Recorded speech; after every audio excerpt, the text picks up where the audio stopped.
Hey guys, thank you for joining me today in Godspot. I'm recording here in Florida and it's been great. I drove from Orlando. We drove 3 hours. We're now in Lehigh Acres and it's a great place to be. Water everywhere and the weather is just perfect here.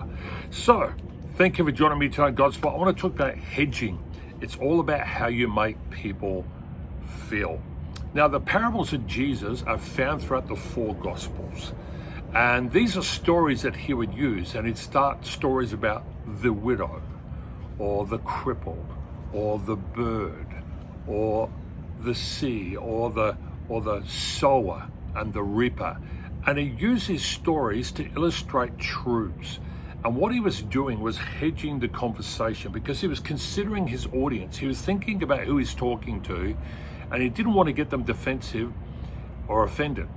And so what he wanted them to be was to be receptive to what he said. And so he used stories to hedge the truth of those conversations. This is a tremendous skill that in leadership and in any relationship we should develop, whether it be at work, whether it be at church, in a community, whoever we're talking to, we should really think about hedging our conversations.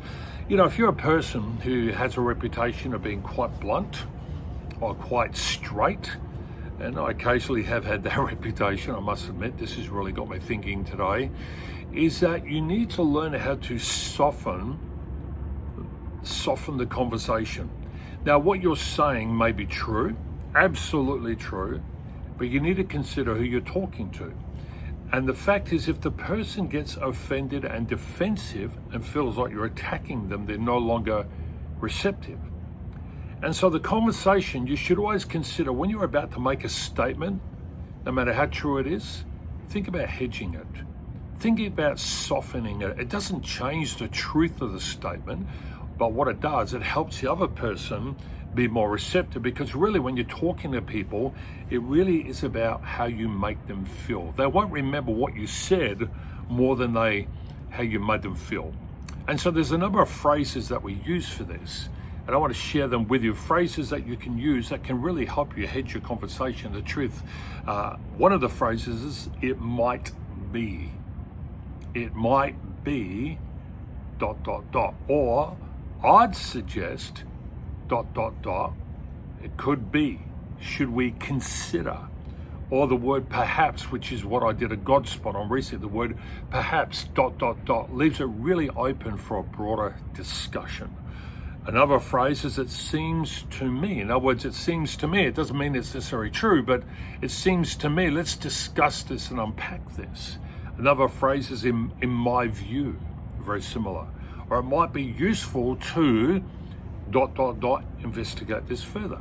Although you know it to be true, and it is the way it is, but it might be good if we could investigate it further. Or it might be useful to, which is very similar. Or I think. This is what I'm thinking. And you're inviting them then to share what they're thinking.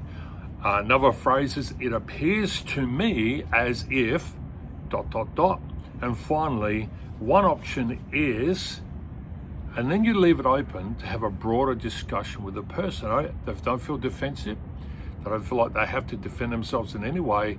It leaves it really open. And although what you said is true, you're inviting them to be part of that conversation. And I think it's really true, because hedging invites interpretation and dialogue rather than inserting an indisputable certainty.